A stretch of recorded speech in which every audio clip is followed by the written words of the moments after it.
8 a.m. on a Tuesday morning. I'm rushing to my electrical van, already late for a $3,000 job that could save my struggling business, when I slam face first into a 6-foot privacy fence that wasn't there yesterday, built overnight around my entire property while I slept. I'm not talking about some neighbor dispute here, folks. I'm talking about being literally imprisoned on the land my grandmother left me by Delilah Thornfield, our HOA president, the kind of power-drunk psycho who measures grass with a ruler and hands out $500 fines for wrong mailbox colors. She claimed some bogus 1970s easement violation gave her the right to turn my home into maximum security prison. My security cameras caught her midnight crime spree, hired crew working under floodlights like they were disposing of bodies. The smell of fresh-cut cedar and wet concrete hung in the morning air, along with my dreams of paying rent this month. What would you do if you woke up literally caged on your own property by a neighbors from hell HOA dictator? Drop a comment and let me know where you're watching from, because this exact nightmare could happen to you next week. But here's what Queen Delilah didn't know. I'd just inherited something that would turn her illegal midnight fence into the most expensive mistake of her miserable life. Let me back up and tell you how I ended up in this war zone. 6 months ago, I was Garrett Mills, a 45-year-old electrician drowning in Denver's messiest divorce. My ex-wife got the house, the dog, and half my business. I got the lawyer bills and a crash course in starting over at middle age. Then my grandmother passed and left me her 1940s craftsman home in Willowbrook Estates, Colorado. 3 bedrooms on 3/4 of an acre. The kind of original farmland lot they don't make anymore. My plan was simple. Renovate it as a memorial to the woman who raised me, flip it for enough cash to rebuild my electrical business, and find some peace in the Rocky Mountain foothills. What I didn't know was that I just moved into the personal kingdom of Delilah Thornfield. Here's what you need to understand about Willowbrook. The HOA formed in 1995 when developers carved up the surrounding farmland into quarter-acre lots. Property values shot up 40% in 2 years thanks to Denver's tech boom pushing families into the suburbs. My grandmother's house, and 3 others like it, predated this HOA by 50 years, technically exempt from most of their petty rules. Delilah Thornfield, 52 years old, platinum blonde hair that defies physics, drives a white BMW SUV like she's commanding an invasion. She's been HOA president for 8 years, running Willowbrook like her personal dictatorship. This woman measures grass height with an actual ruler, folks. She's got more Ring doorbells than a security company, and she hands out $500 violation notices for having the wrong mailbox color. She's also a real estate agent, the kind who sees commission checks every time she looks at your property. And my grandmother's original farmland parcel? Pure gold for luxury development. The assault on my senses started before I even saw her that first week. Overpowering gardenia perfume mixed with BMW leather hit me like chemical warfare. Then came the sound. Designer heels clicking across my gravel driveway like a countdown timer. I was replacing rotted deck boards when she appeared, clipboard clutched like a battle axe. "Mr. Mills," she announced. "No hello, no welcome to the neighborhood. I'm Delilah Thornfield, your HOA president. We have compliance issues to discuss." I set down my hammer and wiped sawdust from my hands, trying to be neighborly. "Nice to meet you." "What kind of issues?" She thrust a certified letter at me with the enthusiasm of serving a death warrant. "Structure setback violations? That shed?" She pointed at my grandmother's old garden shed, its cedar siding worn smooth as silk by 60 years of Colorado weather. $2,000 fine plus immediate removal. I actually laughed. "Ma'am, that shed was built in 1963. It's grandfathered under every code since Kennedy was president." Her smile could have flash-frozen a campfire. "Rules are rules, Mr. Mills. This is a community of standards." That's when I realized this wasn't about building codes. This was a land grab, pure and simple. After she left, I did some digging. Turns out Delilah had been showing my property to potential buyers for months, calling it a prime development opportunity coming available soon. When I ignored her bogus violation notice, the harassment campaign began. Daily wellness checks appeared on my doorstep. Anonymous complaints about property maintenance magically surfaced in city records. The woman was building a case against me, one fabricated violation at a time. What she didn't know was that I was building a case too, and mine had actual evidence. 2 weeks after ignoring Delilah's shed violation, I discovered my electrician van was gone. Not stolen, towed from my own driveway at 6 a.m. sharp by some recovery crew that moved like a military operation. Here's the beautiful part. They towed it under a brand new HOA rule that didn't exist 12 hours earlier. Turns out our beloved dictator had called an emergency meeting at 9 p.m. the night before. Democratic process at its finest. With exactly 4 people present, including herself, they voted to ban commercial vehicles from residential driveways overnight. The towing notice was time-stamped 5:47 a.m. The rule took effect at 6 a.m. Either this tow truck driver was psychic, or someone had advance warning. When I called the impound lot, the guy couldn't hide his amusement. "Thornfield Recovery Services," he said.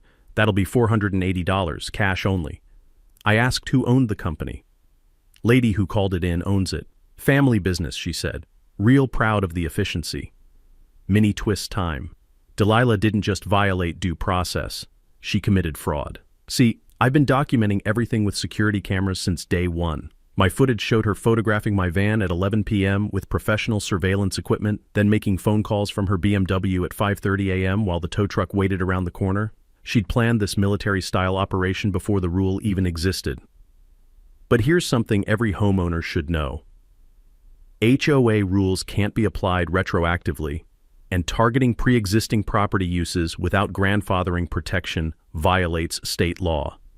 One phone call to a lawyer, and suddenly I had grounds for a federal civil rights lawsuit. I filed complaints with the state regulatory board and posted the security footage on our neighborhood Facebook group. "Democracy dies in darkness," literally at 9 p.m. apparently. I captioned the video compilation. My phone exploded. Mrs. Chen messaged first. She fined me $1,200 for an unapproved bird feeder that's been there 8 years. 3 other neighbors shared similar harassment stories, all targeting people without family support or legal knowledge. While researching Delilah's violation history, I stumbled across something delicious. Her own property violated half the rules she enforced. Decorative fountain violated the noise ordinance, pool house built without architectural approval, and her precious BMW regularly blocked sidewalks during her inspections. But here's where my counterattack got nuclear. I contacted every contractor in her violation files and offered free electrical inspections. Turns out 5 families had been scammed into unnecessary emergency repairs by companies that paid Delilah referral fees. The next morning, she escalated. Building inspector showed up claiming anonymous safety concerns about my electrical work, with Delilah standing in my driveway taking notes like a court stenographer. After the inspector left empty-handed, all my work was properly licensed, Delilah stepped closer, her gardenia perfume mixing with morning coffee on her breath. "You have no idea who you're dealing with," she hissed. That's when I realized this wasn't about rules or property values.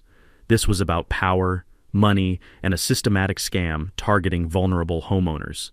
And I just painted a target on my back.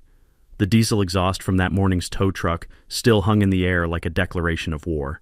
3 days after my Facebook post exposed Delilah's towing scam, the city building inspector showed up unannounced with a clipboard thicker than a Stephen King novel and our HOA president riding shotgun like his personal attack dog. "Anonymous tip about dangerous electrical work," he explained, though his shifty eyes suggested someone had made this tip very unanonymous. "Have to investigate all safety complaints." Delilah positioned herself behind him, pointing at my grandmother's 1960s electrical panel like she was identifying a war criminal. "That's clearly not up to current code," she declared, with the confidence of someone who'd confused electrical boxes with jewelry boxes her entire life. 20 minutes later, I had a stop work order and mysteriously missing permits. Apparently my bathroom renovation paperwork had vanished from the city computer system, about as likely as Delilah developing actual human empathy. But the real sucker punch came that afternoon. 3 electrical clients called to cancel major jobs. "Safety concerns," they mumbled before hanging up faster than telemarketers. That's when the mini twist hit like a freight train. My contractor buddy Jake got suspicious and recorded the next safety warning call on speakerphone. "This is Delilah Thornfield from Willowbrook HOA," came that saccharine voice. "I wanted to warn you about Garrett Mills. He's been cited for multiple violations and unsafe practices. We've had to issue emergency orders. If you need a reliable electrician, I have someone much safer who offers very competitive rates." The recording was pure legal dynamite. But here's what made it nuclear. Jake recognized the safer electrician's name. It was Delilah's brother-in-law, charging 40% above market rates for substandard work. Here's something every small business owner should know. Business interference is a serious tort. If someone's deliberately sabotaging your livelihood with false claims, you can sue for actual damages plus punitive awards that make their harassment very expensive. My attorney dug into Delilah's history and uncovered a systematic scam. She'd targeted 5 other homeowners with similar tactics, forcing sales to her real estate clients while steering their electrical work to family members. Previous victims settled quietly under NDAs, which explained why nobody warned newcomers about Hurricane Delilah. The corruption went deeper. She was collecting referral fees from contractors, inflating HOA violation fines to pressure quick sales, and using her access to city officials to expedite problems for targeted properties. While I dealt with legal paperwork that gave me more paper cuts than a cardboard factory, the harassment intensified. Anonymous calls flooded city departments about unlicensed work and safety hazards. The fire department visited twice in 3 days, finding absolutely nothing wrong except my growing collection of violation notices. But Delilah's greed finally overplayed her hand. I started catching her showing my property to prospective buyers without permission, complete with professional photography equipment and staged marketing shots. She was literally advertising my grandmother's house while I still lived in it. The stop work order meant no bathroom completion, no house sale, no business restart. She was systematically dismantling my financial future one fraudulent phone call at a time. That evening, surrounded by legal documents and the smell of cold coffee from endless attorney meetings, I realized this wasn't random harassment. This was a calculated business model. And I was about to become the biggest mistake of her predatory career. The rough texture of those legal papers reminded me that sometimes the best defense is a nuclear offense. The trespassing campaign started innocently enough, if you consider armed real estate invasion innocent. Wednesday morning, I'm drinking coffee when I spot Delilah conducting unauthorized property tours of my backyard like she's running a museum exhibit called Future Development Opportunities. Private property, I reminded her, and the embarrassed couple trailing behind. Community safety inspections, she countered, flashing a laminated card like it was federal ID. We're ensuring neighborhood standards compliance. The couple fled, but Delilah lingered to photograph my electrical outlets and slip her business card under my door. Market assessment, $285K as is, $340K with improvements. Call for immediate consultation. She was literally appraising and marketing my grandmother's house while I still lived in it. The inspections became daily invasions, different buyers each time, all promised exclusive previews of upcoming listings. I watched Delilah stage photos near my shed for before shots in her renovation marketing. The woman was building a real estate portfolio using my property as the centerpiece. Then surveyor stakes started appearing like orange tombstones around my property line. The survey crew showed me work orders from Property Management LLC, another Delilah shell company. They were establishing boundaries for community access improvements, which sounded about as legitimate as a $3 bill.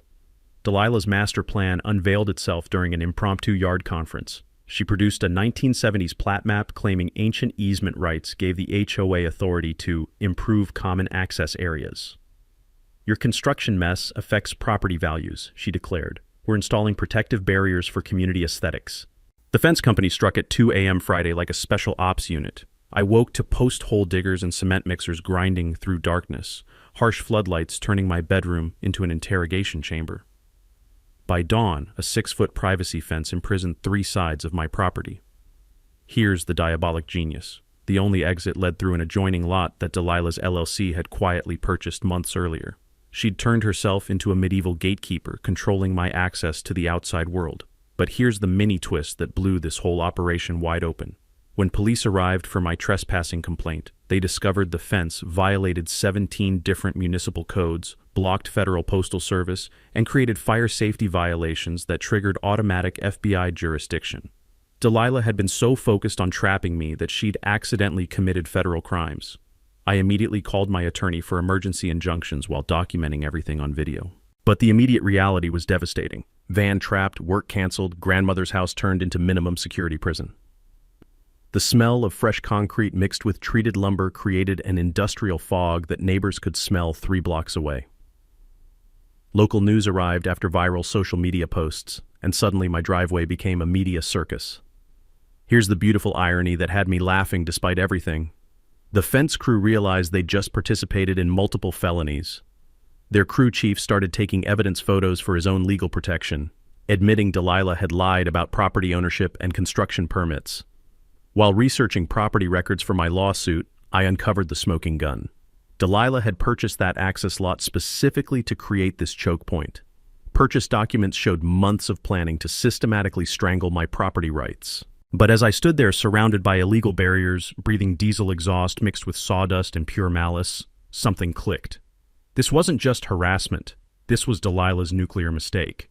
She'd committed federal crimes on camera while creating a media spectacle that would expose her entire corruption network. Sometimes your enemies build the perfect traps for themselves. Saturday morning, trapped behind Delilah's illegal fence with nothing but time and fury, I finally decided to dig through my grandmother's old filing cabinet. I'd been putting it off for months. Too many painful memories mixed with dusty paperwork and the lingering smell of her lavender sachets. But desperate times call for desperate measures. Buried under insurance policies and tax returns from the Carter administration, I found a manila envelope marked "Property Rights, Important" in my grandmother's careful handwriting. Inside was the original 1943 property deed, yellowed with age but perfectly preserved, and there it was, in black and white legal language that made my heart race. Perpetual access easement granted across all surrounding properties for farm equipment, livestock, and agricultural operations, said easement to run with the land in perpetuity. My grandmother hadn't just owned her 3/4-acre lot. She'd retained legal rights to cross every piece of property between her land and the public road. Forever. Here's something every homeowner should know. Perpetual easements are like legal gold. They run with the land forever and can override newer property restrictions, even HOA rules that came decades later. But the financial bombshell was even better. While researching property records to understand my easement boundaries, I discovered Delilah's entire empire was built on borrowed money and desperation. Her LLC owed $89,000 in business loans with monthly payments of $3,200, more than her real estate commissions could possibly cover in this market downturn. That BMW, leased, her picture-perfect house, second mortgage. Even her HOA president's salary was only $400 per month. The woman was drowning in debt while playing real estate mogul. The default clause in her loan documents was pure poetry. If access rights to her development properties were legally challenged, the entire debt became immediately due. She'd borrowed against future development value that depended on controlling my land. My weekend in the county records office revealed the bigger picture that made everything click. Delilah hadn't been randomly harassing me. She'd been systematically targeting original homeowners with valuable development potential. Multiple HOA rule changes over 8 years were specifically designed to force sales to her shell companies. She'd already pushed out 12 families using identical tactics: fabricated violations, utility harassment, permit sabotage, and social isolation. Each time she'd swooped in with generous buyout offers right before families faced financial ruin. My property was the keystone of her entire plan. Without controlling my lot, she couldn't assemble the tract needed for luxury development. Her investor partners were expecting a 20-unit townhome complex worth $8 million. No wonder she'd gotten increasingly desperate. The musty basement air of the records office mixed with the brittle texture of decades-old deed papers as I photographed every document. My grandmother's faded ink signature on that easement felt like she was reaching across time to help me fight this battle. But here's the nuclear revelation that changed everything.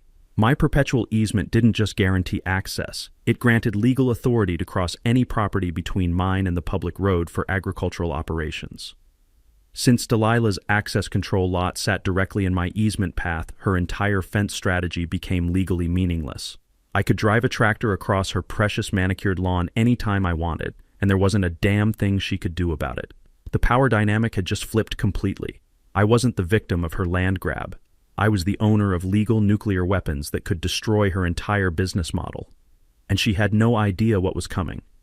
Monday morning, armed with my grandmother's easement deed and a burning desire for strategic revenge, I started assembling my dream team. First call went to Rebecca Santos, an attorney who specialized in property rights and had a reputation for making HOA bullies cry in courtrooms. "Perpetual agricultural easement from 1943, she said after reviewing my documents. "Oh, this is Christmas morning. When do we start the demolition?" Next up, Miguel Torres, a surveyor who could map exact easement boundaries with GPS precision. "Your grandmother was smart," he whistled, reviewing the deed language. "This easement cuts right through Princess Delilah's control lot. She basically bought herself a very expensive driveway. My contractor buddy Jake volunteered his heavy equipment crew for fence removal services, while my electrician friend Tommy offered portable generators for 24/7 security lighting. Time to teach some HOA respect," Jake grinned. "Here's our legal strategy breakdown. File emergency motions to enforce easement rights. demand immediate fence removal as unlawful obstruction, countersue for business interference and emotional distress, then request punitive damages large enough to send a message about HOA overreach. But we needed perfect timing and overwhelming evidence. Here's a property hack most people don't know. Old easements often include reasonable use clauses that let you do way more than just access, like utilities, parking, even temporary structures for agricultural purposes. I installed professional security cameras covering every angle of my property, creating time-stamped logs of each violation and trespass. Every phone call got recorded, every written communication saved, building a comprehensive evidence file that would make prosecutors weep with joy. The community organizing started quietly. I contacted other families Delilah had targeted, sharing legal research about HOA overreach and constitutional violations. Mrs. Chen hosted coffee meetings, where we created secure communication networks outside Delilah's surveillance state. Miguel's survey revealed the fence crossed my easement boundary by 15 feet, a federal trespassing violation. Multiple city codes were broken: no permits, wrong setbacks, blocked utilities, and emergency access obstruction that made the fire marshal's eye twitch with regulatory fury. Then came my favorite part: psychological warfare with agricultural equipment. Every morning at 7 a.m. sharp, I borrowed Jake's diesel tractor and exercised my legal easement rights. The beautiful rumble of that engine cutting across Delilah's perfect lawn while she watched from her kitchen window was pure therapeutic gold. I'd park temporarily in the easement zone, unload equipment storage boxes, and document her increasingly frantic phone calls to city officials. The smell of diesel exhaust mixed with fresh legal documents and laser printer toner became my favorite morning aromatherapy. Our timing strategy coordinated major actions for maximum public visibility. Court hearings scheduled during Delilah's prime real estate hours, fence removal planned for weekends when neighbors were home, and media outreach timed with legal victories. I researched every aspect of Delilah's business network: clients, partners, licensing history, and professional compliance records. We prepared evidence for state real estate board complaints that would make her career as toxic as her personality. The financial pressure points were delicious: her loan payments due the 15th of each month, real estate license renewal coming up, and investor partners expecting development progress reports she couldn't possibly deliver. Here's the humorous part that kept me entertained during long research sessions. My easement included rights to temporary livestock grazing for agricultural purposes. I seriously considered renting goats to maintain grass in the easement zone, just to watch Delilah's reaction to finding sheep in her precious manicured paradise. But the secret weapon that made everything perfect was buried in the original farmland covenant: right of first refusal on any adjacent property sales. I had legal authority to match any offer on surrounding lots, effectively blocking Delilah's development dreams even if she somehow survived the fence fiasco. The rough texture of surveyor stakes marking my territory felt like planting victory flags. Every document we filed, every boundary we established, every legal motion we prepared was another nail in the coffin of her corruption empire. By Friday afternoon, surrounded by evidence boxes and the sweet smell of impending justice, we were ready to launch the most beautiful legal counterattack in HOA history. Delilah had built herself a trap. Now it was time to spring it. Delilah's desperation reached new lows the following week when my electrical panel mysteriously suffered accidental damage during her crew's fence maintenance. Power outages hit right in the middle of critical renovation work, and a suspicious water leak appeared in my basement after another unscheduled city inspection. My security cameras caught figures in dark clothing creeping around my property at 2 a.m., but they were smart enough to avoid direct footage. Amateur hour sabotage with professional paranoia. Then came the bribery attempt that proved how cornered she'd become. Tuesday afternoon, Delilah knocked on my door wearing her most convincing fake smile and carrying a manila envelope thick enough to choke a horse. "Garrett, I've been thinking about our situation," she purred, suddenly using my first name like we were old friends. "I have a very generous offer that could solve everyone's problems." She slid papers across my kitchen table. A purchase agreement for $150,000 cash, $50,000 above current market value.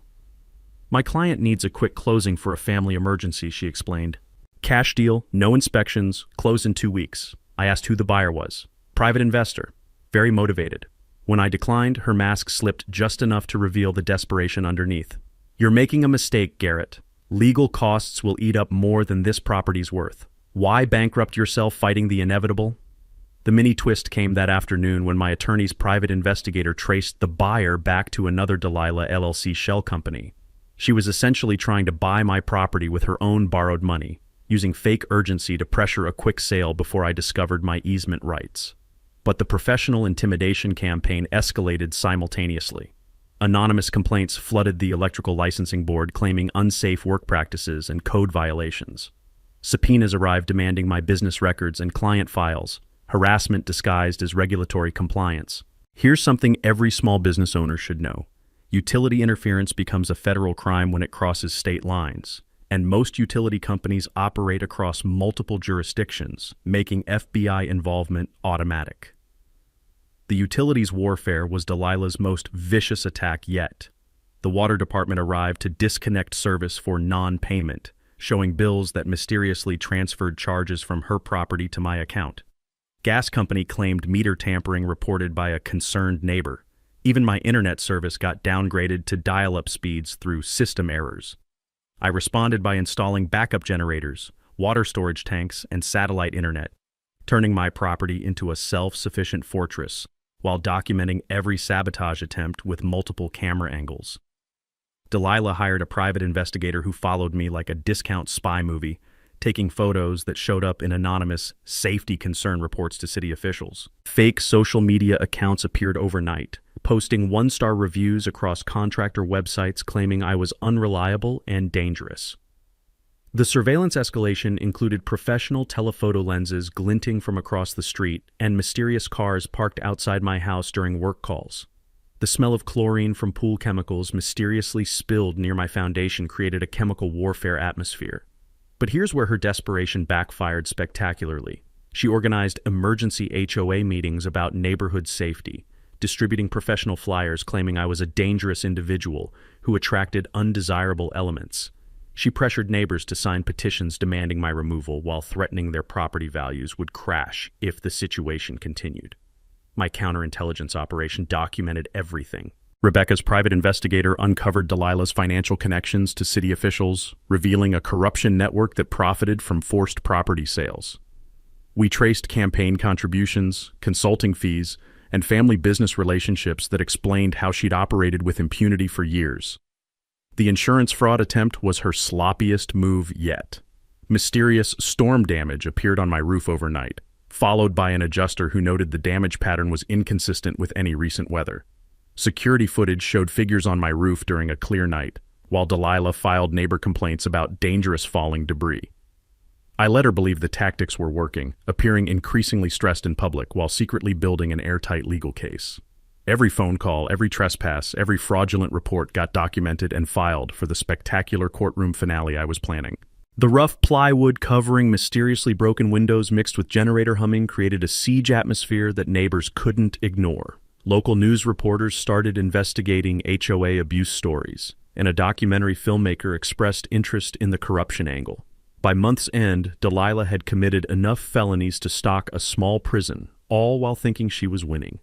Delilah's final campaign launched like a desperate nuclear strike against reality itself. Professional flyers appeared on every doorstep in Willowbrook, featuring my photo alongside warnings about a dangerous individual threatening community safety.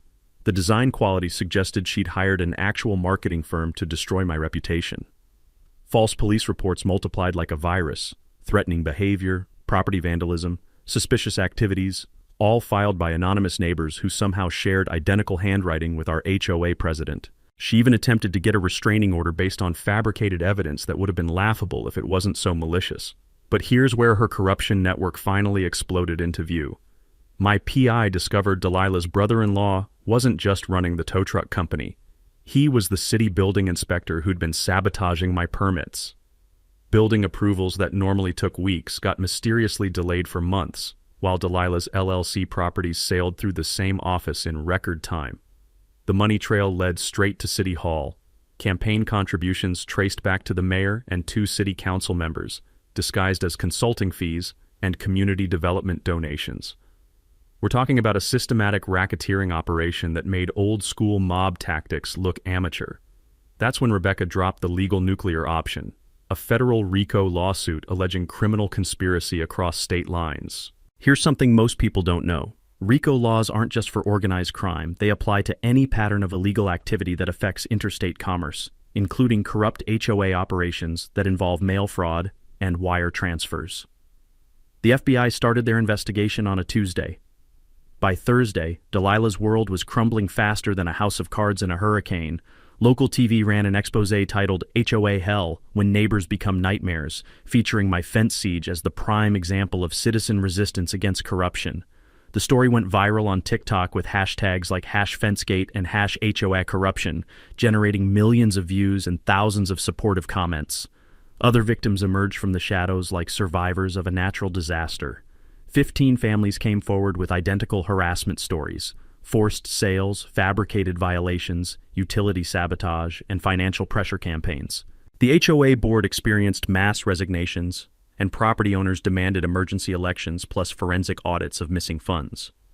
But Delilah's final desperate move was pure criminal stupidity: death threats left on my voicemail and anonymous social media accounts, while her associates escalated to nightly vandalism of my property and attempts to sabotage my electrical van. The smell of spray paint fumes from overnight graffiti attacks mixed with the sound of police sirens responding to false alarm calls created a war-zone atmosphere that neighbors couldn't ignore. Shattered glass from broken security lights crunched underfoot like evidence of a crime spree.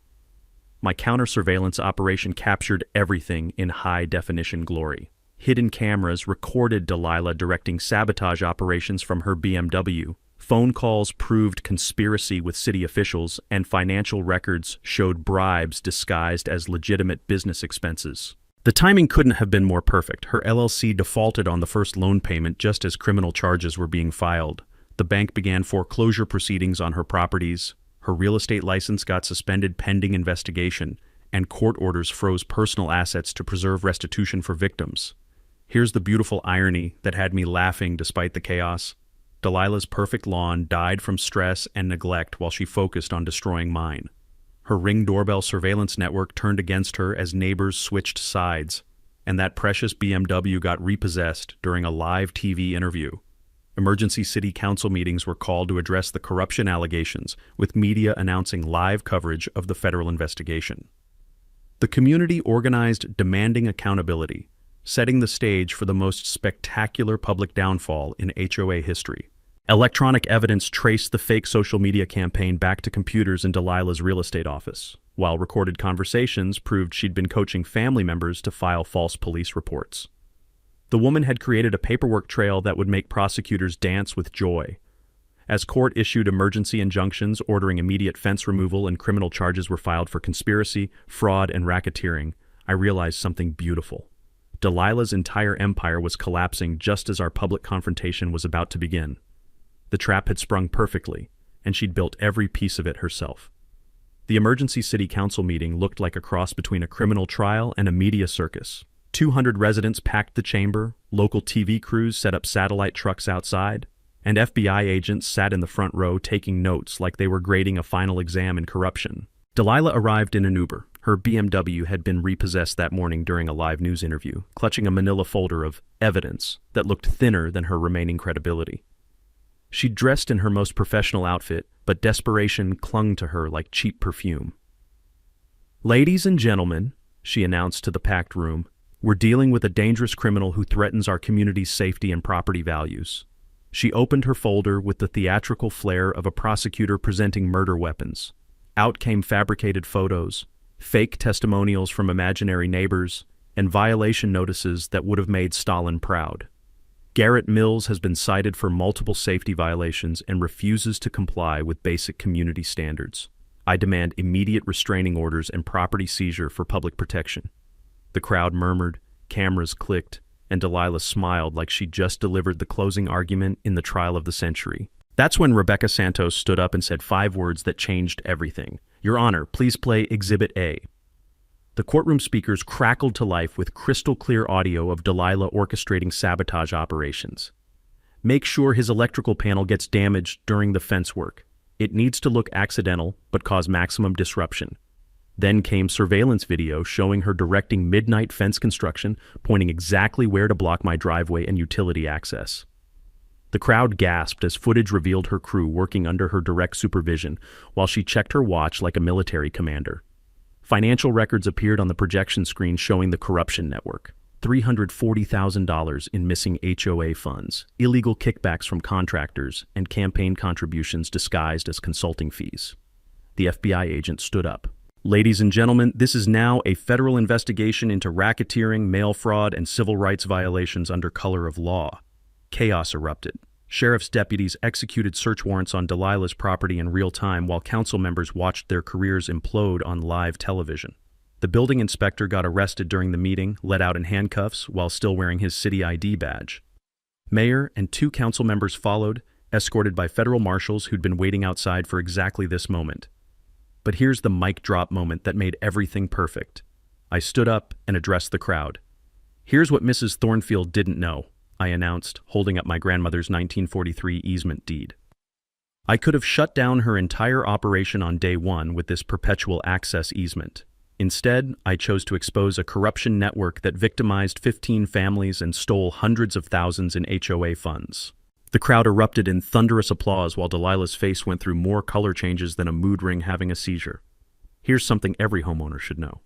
When public officials violate civil rights under color of law, federal prosecutors can seek 10-plus-year prison sentences plus full restitution to victims. Outside, heavy equipment arrived for live fence demolition while news crews broadcast the liberation. I drove my van through the gap to cheers that could be heard 3 blocks away, the sound of metal barriers crashing down mixing with camera flashes and crowd celebration. Elderly neighbors thanked me through tears for exposing abuse they'd suffered in silence. Mrs. Chen revealed she'd almost lost her home due to fabricated violations, while other families shared stories of financial pressure campaigns that nearly destroyed their lives. Federal marshals escorted Delilah out while she screamed about property rights and due process, concepts she'd systematically violated for 8 years. Assets were seized, including her house, business properties, and what remained of her real estate empire. The justice was immediate and public. Criminal charges, including RICO violations, mail fraud, and civil rights offenses, carried maximum penalties exceeding 20 years in federal prison. Her perfect lawn was already dying from neglect. The HOA office was sealed as evidence, and her entire corruption network collapsed like a house of cards. Standing in my liberated driveway, breathing air that finally smelled like freedom instead of diesel exhaust and concrete dust, I addressed the crowd one final time. This is what happens when communities unite against corruption. Your property rights matter, and they're worth fighting for. The standing ovation lasted 5 minutes. 6 months later, Willowbrook looks like a completely different place. The new democratically elected community board operates with actual transparency. Meeting minutes posted online, financial records open for inspection, and violation processes that follow constitutional due process instead of Delilah's personal vendetta system. All those bogus fines got refunded to victimized families. $89,000 total returned to people who'd been scammed by fabricated violations. The seized assets from corrupt officials funded neighborhood improvements that actually benefit residents instead of lining political pockets. My grandmother's house renovation became a labor of love instead of a legal battlefield. The property now hosts monthly community gatherings where neighbors share barbecue and stories instead of suspicion and surveillance. Those relationships forged during our fight against corruption created bonds stronger than any HOA covenant. The Grandmother's Garden Scholarship Fund awards annual grants to law students studying property rights and constitutional law. We established it using part of the settlement money, ensuring future lawyers understand how to fight institutional abuse. The community garden that replaced Delilah's former HOA office provides fresh produce for the local food bank while serving as a living memorial to resistance against tyranny. Our monthly Know Your Rights workshops teach homeowners about easement research, HOA documentation requirements, and federal jurisdiction triggers that can turn local harassment into serious criminal charges. Here's the key takeaway. Always check property deeds for historical rights that might protect you, record everything with photo and video evidence, and remember that when corruption crosses state lines, FBI involvement becomes automatic. Delilah's downfall was complete and poetic. 8 years federal prison plus $500,000 restitution, real estate license permanently revoked, and personal bankruptcy that revealed hidden assets she'd tried to protect. She became a cautionary tale in HOA management courses nationwide, proof that absolute power corrupts absolutely, especially when wielded by small-minded tyrants. The financial recovery helped 15 families rebuild their lives. Our class action lawsuit recovered $2.3 million for affected homeowners. while transparent management reduced fees by 40% and rebuilt community trust through actual fiscal responsibility. Property values stabilized after the corruption exposure, proving that ethical leadership creates more value than fear-based intimidation. The annual Freedom Fence Festival celebrates our victory with local food trucks, live music, and property rights education booths. Proceeds support legal aid for other HOA abuse victims fighting similar battles across the country. The festival's success attracted visitors from neighboring states dealing with their own HOA corruption, creating a network of property rights activists who share strategies and resources. That documentary, Fenced In, Fighting HOA Tyranny, won awards at film festivals and inspired congressional hearings on nationwide HOA reform. My relationship with attorney Rebecca Santos evolved beyond professional collaboration into something beautifully personal. The shared intensity of fighting corruption together revealed character depths that peacetime relationships never explore. Family visits to the renovated house now include both romantic dinners and strategy sessions for helping other victims.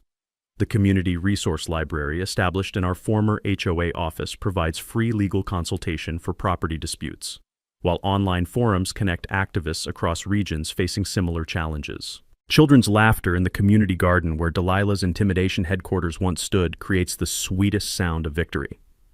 Last week, I received a call from a Texas homeowner facing similar abuse, property seized through eminent domain fraud for developer profit. The corrupt mayor and HOA president there are using identical tactics Delilah pioneered, but now we have a proven playbook for federal prosecution. The community is organizing a road trip to support our Texas neighbors, because corruption networks spread like cancer when good people stay silent. Drop a comment below and share your own HOA nightmare story. You're not alone, and there are legal ways to fight back. Document everything, research your property rights, and remember that bullies count on isolation and ignorance to maintain power. If you enjoyed watching Delilah get exactly what she deserved, hit that subscribe button, because next week we're exposing how a corrupt mayor tried to steal an entire neighborhood through fake eminent domain, and how one mechanic's discovery of a 150-year-old treaty brought down a $50 million development scam. Remember, your property rights matter. They're worth defending. And when communities unite with proper legal strategy, even the most powerful corrupt officials can be brought to justice.